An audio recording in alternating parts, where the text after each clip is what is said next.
Have you ever wondered how a simple carpenter from a tiny village became the most influential figure in human history? What if I told you that hidden within the teachings of Jesus of Nazareth are psychological patterns so powerful they've shaped the minds of billions for over 2 millennia? The secret isn't just in what he taught, but how his mind operated. Psychological structures that were centuries ahead of their time. Today, I'm going to reveal the 3 hidden mindset secrets that allowed this carpenter to create the most powerful psychological framework ever devised. Whether you're religious or not, these patterns explain why his influence has outlasted empires. By the end of this video, you'll see this historical figure through an entirely new lens, and more importantly, you'll understand how to apply these same mental frameworks to transform your own life. If you're building influence in any area of your life, the most powerful case study in history is hiding in plain sight.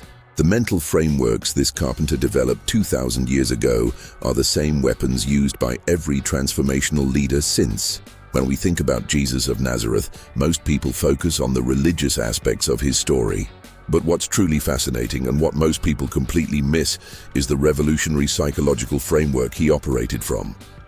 To understand the first mindset secret, we need to examine something truly puzzling. How did a man with no formal education, no political power, and no wealth manage to speak with such authority that even his critics were stunned by his confidence? The historical accounts describe how crowds were amazed at his teaching, because he taught as one who had authority, not as their teachers of the law. This is the first mystery we need to unravel. In a hierarchical society where authority came from position, title, and lineage, how did this carpenter command the kind of psychological presence that made people, including the educated elite, stop and listen? If you look at other influential teachers from history, they almost always relied on some external validation. Socrates pointed to logical reasoning, Confucius to ancient traditions, and modern thought leaders point to their credentials, research, or successful track records.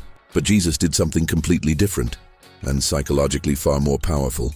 What makes this even more mysterious is that Jesus came from Nazareth, a place so insignificant that when someone first heard about him, they famously asked, "Can anything good come from Nazareth?" Imagine being from a town with such a poor reputation that people automatically discount you. How do you overcome that kind of psychological barrier? The conventional wisdom of our time suggests that authority and influence come from external markers of success.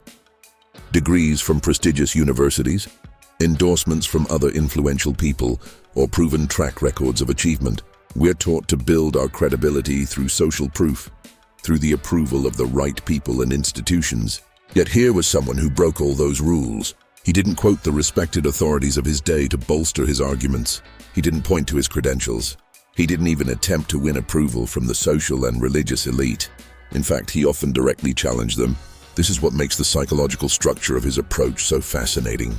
In an age long before modern psychology had developed concepts like internal locus of control or self-authorization, Jesus was operating from a completely different paradigm than his contemporaries. He spoke with what psychologists today might call integrated authority, a form of leadership that doesn't derive from external validation, but from internal congruence. This presents us with our first mystery. What mental framework allowed this carpenter to bypass the normal social requirements for authority and speak in a way that commanded attention, even from those predisposed to dismiss him? What was happening in his psychological makeup that created such a powerful presence that people would leave their livelihoods behind to follow him? The first mindset secret of the carpenter from Nazareth was what I call sovereign identity. A profound psychological positioning that revolutionized how humans understand their own worth and authority. Let's break this down, because it's far more revolutionary than most people realize. In the ancient world, your identity and worth were determined almost entirely by external factors. Your family lineage, your social class, your occupation, your religious standing, your wealth, or your relationship to those in power. This external locus of identity was the psychological water everyone swam in. It was simply how the world worked. What Jesus introduced was a complete inversion of this paradigm. His mindset operated from what psychologists today would call an internal locus of identity, the radical notion that human worth is inherent rather than earned or conferred by society. This is why, psychologically speaking, his famous teaching to love your neighbor as yourself was so revolutionary. It presupposed that self-worth was already established, not something to be earned through achievement or social standing. This freed him to speak with an authority that didn't depend on external validation. When we examine the historical accounts, we see this mindset in action repeatedly. When confronted by the religious authorities of his day, men who derived their identity and authority from their positions, Jesus responded, not with deference but with a calm self-possession that baffled and infuriated them. He didn't play by the psychological rules of his time. Consider one of the most famous interactions where religious leaders tried to trap him with a question about taxes. The normal social script would demand either submission to authority or rebellious defiance, both reactions that acknowledge the external source of power. Instead, Jesus reframed the entire interaction with his famous "Render unto Caesar what is Caesar's" response, a move that demonstrated he wasn't operating from the same psychological framework as everyone else. This mindset secret explains why his contemporaries found him so disorienting. He didn't fit into any of the established psychological categories. He wasn't seeking approval from the power structures, nor was he trying to overthrow them in the way revolutionaries typically do, by simply replacing one external authority with another. What made this mindset truly revolutionary was that it wasn't just something he claimed for himself. He extended it to everyone around him, particularly those deemed worthless by the social hierarchies of the time.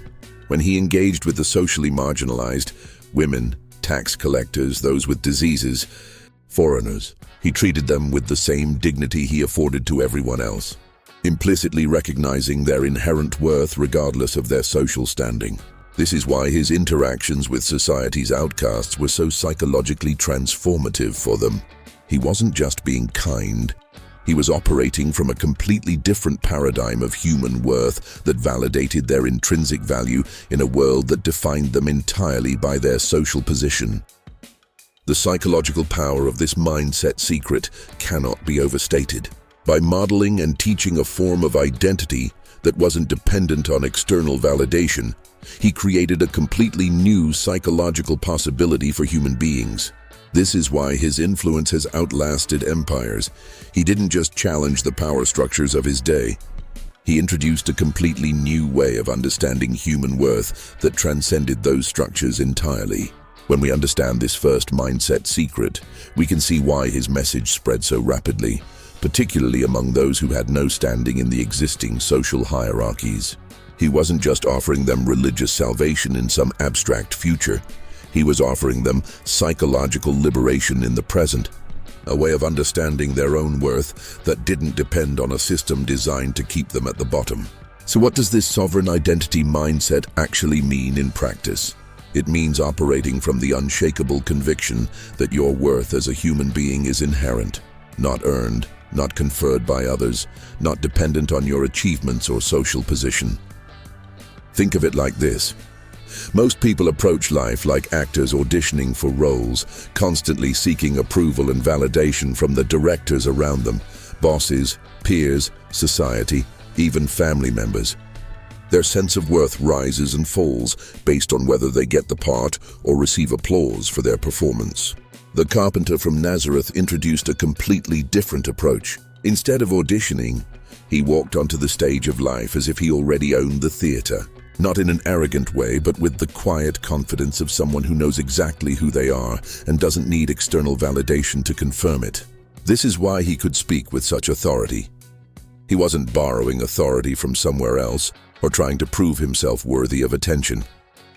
His authority came from within, from a profound sense of alignment with his purpose and identity. What's most remarkable is that he taught others to adopt this same mindset. When he told his followers they were the light of the world, he wasn't saying they needed to earn that status. He was telling them it was already who they were, regardless of what society told them. This psychological framework explains why his influence has been so enduring. He wasn't just teaching people what to think, he was showing them how to think about themselves in an entirely new way. He was offering a psychological liberation that was far more powerful than any political revolution could have been. The revolutionary nature of this mindset becomes clear when we consider how radical it still seems today, 2,000 years later.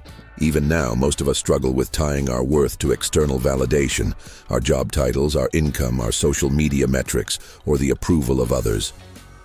We're still operating in the pre-Jesus paradigm of externally validated worth. If this is blowing your mind, stop now and hit the subscribe button. Why? Because what comes next will explode your understanding of psychological influence, and if you don't subscribe, the algorithm will hide my next secrets from you. Now that we understand the first mindset secret that gave the carpenter from Nazareth his psychological power, let's explore an even more fascinating mystery. How did a teacher whose public career lasted only about 3 years create a message that would spread throughout the entire world and endure for millennia? This is not a trivial question. Throughout history, countless philosophical and religious movements have risen and fallen. Even those that gained significant followings typically remained regional or gradually lost their influence over time. Yet the message of this carpenter has transcended geographical, cultural, and temporal boundaries in a way that defies conventional explanation. What makes this particularly mysterious is that Jesus left behind no written works himself. Unlike Confucius, Plato, or other influential thinkers who carefully documented their ideas, Jesus wrote nothing down. He didn't establish a formal school like Aristotle or create a systematic philosophical framework like Kant. He didn't even stay in one place to build a stable community of followers like Buddha did. Instead, he traveled through a relatively small region, speaking to whoever would listen, often in cryptic parables that even his closest followers struggled to understand.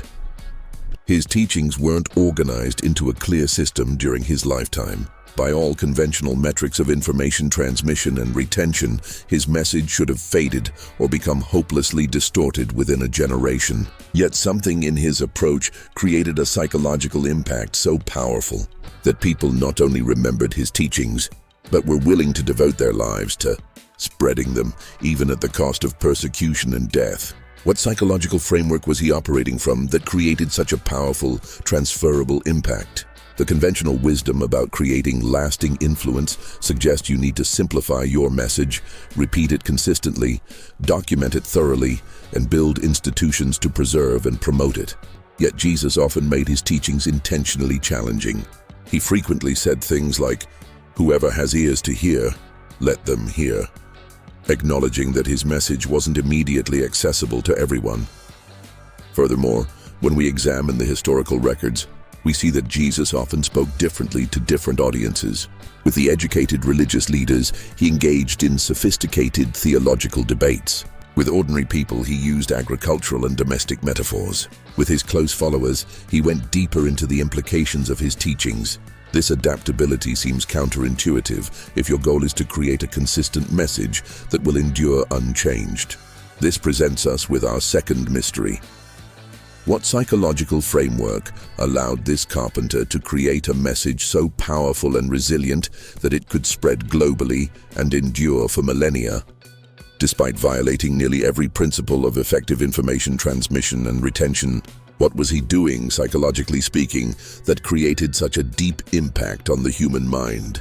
The answer reveals a mindset secret so powerful that it has fundamentally shaped how humans understand communication and meaning-making ever since, even for those who have never studied his teachings. The second mindset secret of the carpenter from Nazareth was what I call narrative identity, a profound psychological understanding that humans are fundamentally story-shaped, creatures whose lives are given meaning through the narratives they inhabit. This might seem obvious to us today, living in a world saturated with stories across every medium. But in the ancient world, this understanding of human psychology was revolutionary. While mythology and storytelling existed in all cultures, the idea that individual human lives derived their meaning from their place within a larger narrative was not common. What Jesus did, psychologically speaking, was to position his teachings not primarily as rules or philosophical propositions, but as an invitation to enter a story, a cosmic drama in which every person played a significant role. This narrative approach operated at multiple levels simultaneously, which explains its unusual psychological power and resilience. At the most immediate level, Jesus constantly used parables, short stories that conveyed complex truths through familiar scenarios. But these weren't just illustrative examples. They were invitations to the listener to locate themselves within the story. When he told the parable of the prodigal son, for instance, each listener had to decide, am I the wayward son, the resentful older brother, or the forgiving father?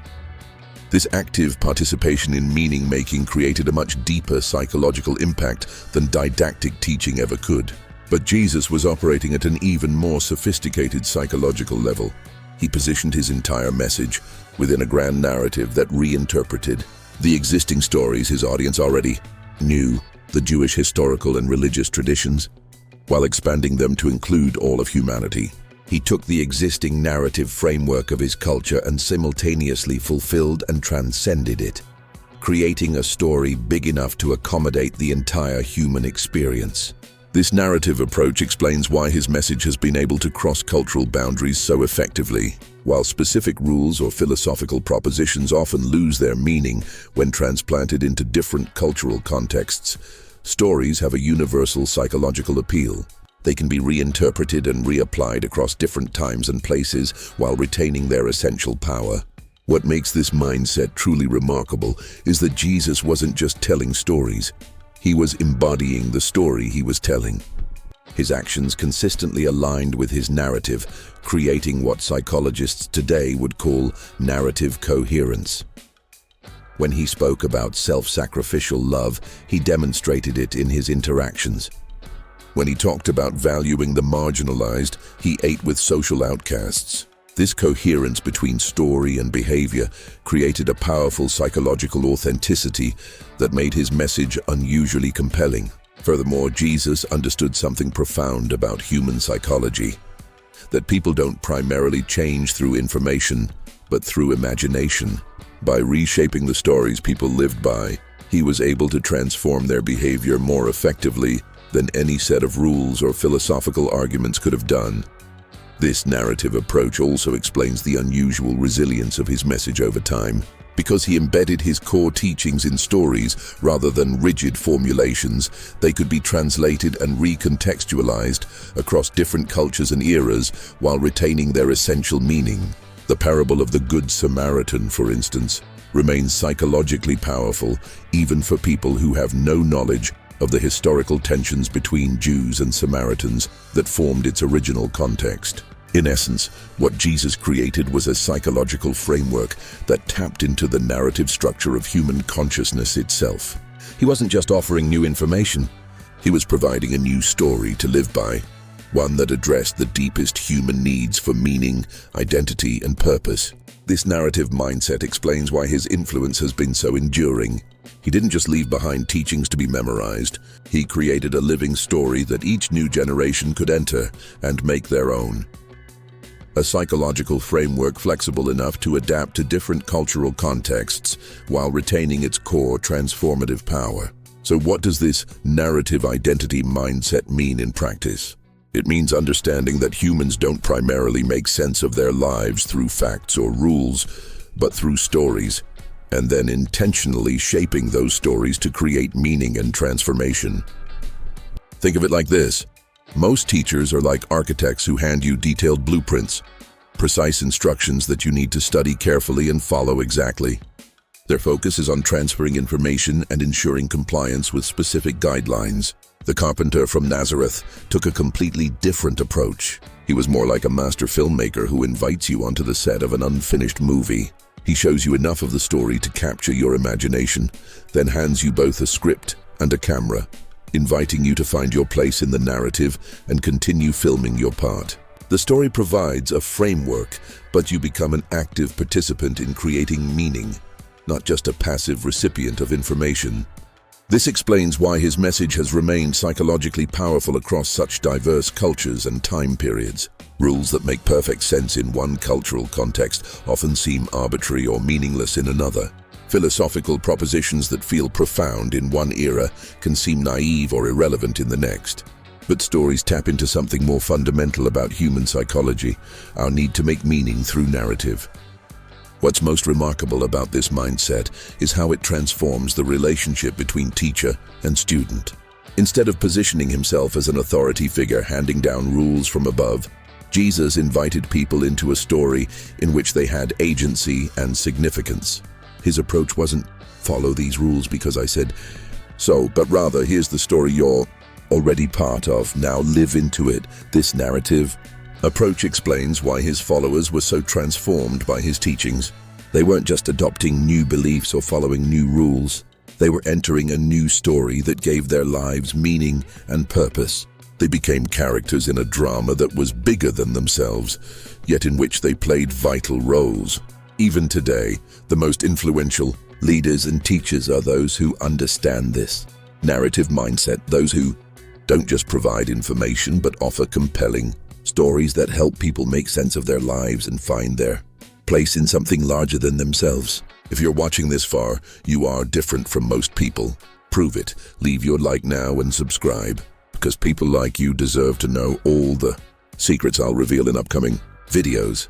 We've uncovered two powerful mindset secrets that explain the extraordinary psychological influence of the carpenter from Nazareth, his sovereign identity that freed him from the need for external validation, and his narrative identity that tapped into the story-shaped nature of human consciousness.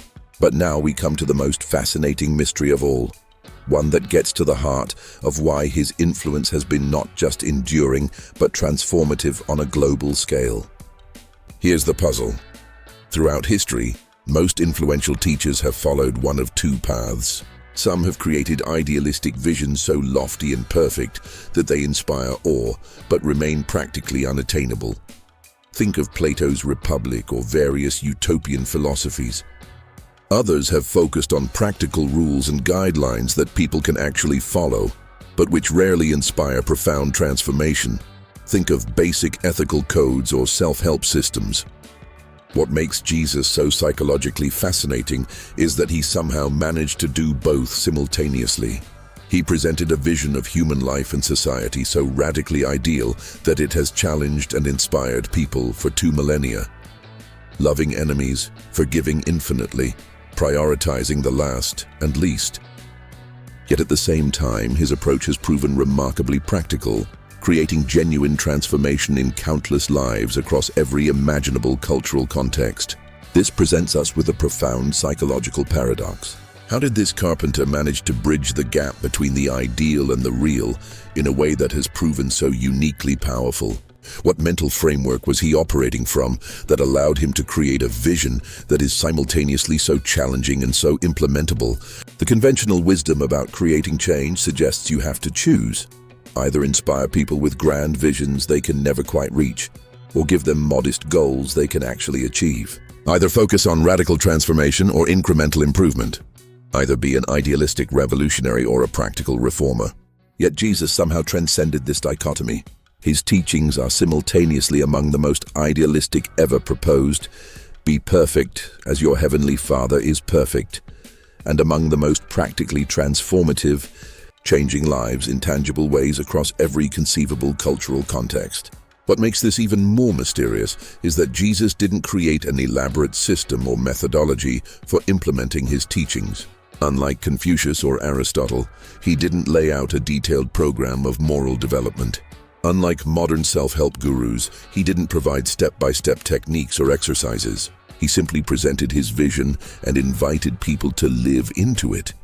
Yet somehow this approach has proven more psychologically effective than countless more systematic methods. This presents us with our third and most important mystery. What psychological framework allowed this carpenter to create an approach to human transformation that bridges the seemingly unbridgeable gap between the ideal and the real? What mindset secret enabled him to present a vision so challenging that it has never lost its power to inspire, yet so practical that it has actually changed how billions of people live? The answer reveals perhaps the most powerful psychological insight of all, one that has revolutionized how humans understand growth, change, and transformation. The third mindset secret of the carpenter from Nazareth was what I call transformative paradox, a profound psychological understanding that human transformation occurs not through resolving tensions but through embracing them. This represents perhaps the most sophisticated psychological insight of all, one that modern psychology has only recently begun to fully appreciate. What Jesus understood and embodied was that the most powerful transformation doesn't come from choosing between opposing values or finding a lukewarm middle ground between them, but from holding seemingly contradictory truths in creative tension. Let's break this down, because it reveals something extraordinary about his psychological approach. Throughout his teachings, Jesus consistently paired concepts that would typically be seen as contradictory. Strength through weakness, finding life by losing it, leadership through service, freedom through surrender, wisdom in foolishness. Rather than resolving these tensions or choosing one side over the other, he maintained both poles simultaneously. What makes this approach so psychologically powerful is that it creates a dynamic field of growth rather than a static position. When we resolve tension by choosing one value over another, strength over weakness for instance, we create clarity but lose the creative energy that comes from holding both in relationship to each other. When we try to find a moderate middle ground, being moderately strong and moderately weak, we often end up with a lukewarm compromise that lacks the power of either extreme.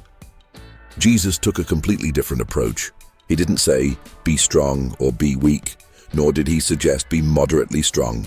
Instead, he reframed the entire paradigm with paradoxes like, my strength is made perfect in weakness, a formulation that maintains the full power of both concepts while transforming how they relate to each other. This paradoxical mindset explains why his message has been simultaneously so challenging and so transformative.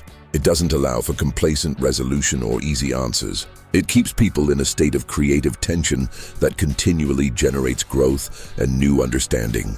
Consider one of his most famous teachings: love your enemies. This isn't a compromise position between loving friends and hating enemies. It's not suggesting a lukewarm indifference toward those who oppose you. Instead, it maintains the full reality of enmity while simultaneously introducing the full power of love, creating a paradoxical tension that transforms both concepts. What's particularly fascinating about this mindset is how it creates a psychological framework that can adapt to different situations without losing its essential character. Because it's built on dynamic tension rather than static rules, it can respond to changing contexts while maintaining its core integrity. This explains why Jesus' approach has proven so adaptable across different cultures and time periods. It's not a rigid system, but a dynamic pattern of relationship between seemingly opposing values. This paradoxical approach also explains why his followers often describe their experience as being born again or becoming a new creation. The transformation Jesus facilitated wasn't just about improving existing patterns of thought and behavior. It was about entering an entirely new psychological framework, one that fundamentally reordered how they understood reality. Modern psychology has increasingly recognized the power of this paradoxical approach. Concepts like dialectical behavior therapy, polarity management, and various integrative psychological models all acknowledge that the most profound growth often comes not from resolving tensions, but from holding them in creative relationship. What Jesus intuited and embodied 2,000 years ago, contemporary psychological science is now confirming. Transformation happens not by eliminating tension, but by reframing it. This mindset secret also explains why Jesus' approach has proven so effective at creating both personal and social transformation. By refusing to collapse complex realities into simplistic either-or choices, he created a psychological framework that could address both individual growth and systemic change simultaneously. He didn't have to choose between changing hearts and changing structures. His paradoxical approach addressed both at once. In essence, what Jesus created was a psychological framework that transcended the limitations of linear either-or thinking. He wasn't offering a new position on the existing spectrum of possibilities. He was introducing an entirely new dimension of understanding that transformed the spectrum itself. So what does this transformative paradox mindset mean in practice? It means embracing tensions rather than trying to resolve them, and finding growth in the creative space between seemingly contradictory truths. Think of it like this. Most approaches to personal growth are like pendulums.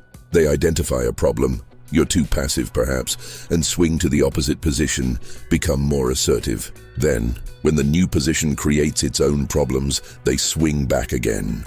This creates a lot of movement, but not necessarily any real progress.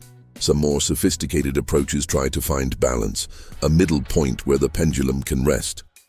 This creates stability but often lacks energy and dynamism. It's the lukewarm middle that inspires no one. The carpenter from Nazareth introduced something completely different. Instead of a pendulum swinging back and forth or finding a static middle point, his approach was more like the tension in a violin string. The string only produces beautiful music when it's held in the right tension, not too tight, not too loose. But the key insight is that the tension itself is not a problem to be resolved. It's the very thing that creates the music. This explains why his teachings have been so transformative across such diverse contexts. They don't offer simplistic either-or choices or bland compromises. They create dynamic tensions that generate continuous growth and adaptation.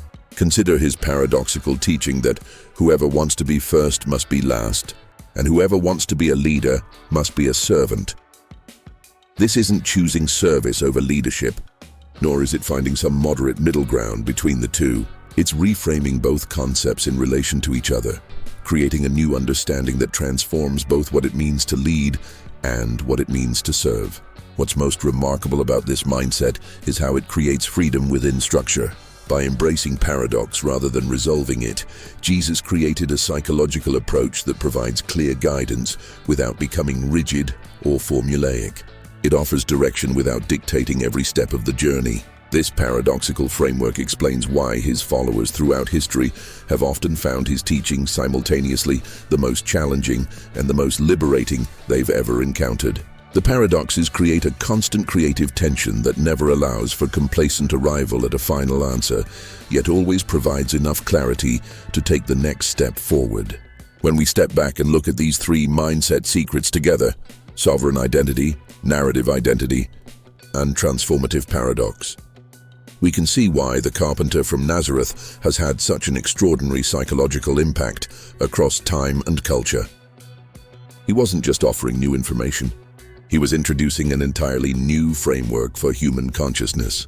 His approach freed people from the need for external validation, invited them into a meaningful story larger than themselves, and embraced the creative tensions that generate continuous growth. Whether you view him through a religious lens or simply as a psychological innovator, there's no denying that these three mindset secrets have fundamentally shaped human understanding in ways that continue to transform lives today. The question is, how will you apply them in yours? If these secrets exploded your mind, you need to see my next videos, but only if you hit the bell icon. Otherwise, you'll miss the most powerful secrets in history. What's your opinion about the ideas presented in this content? Leave in the comments. Send this novelty to that friend of yours who has a keen perception.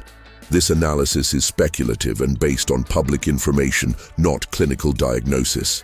The psychological frameworks discussed are interpretations rather than definitive explanations of historical events.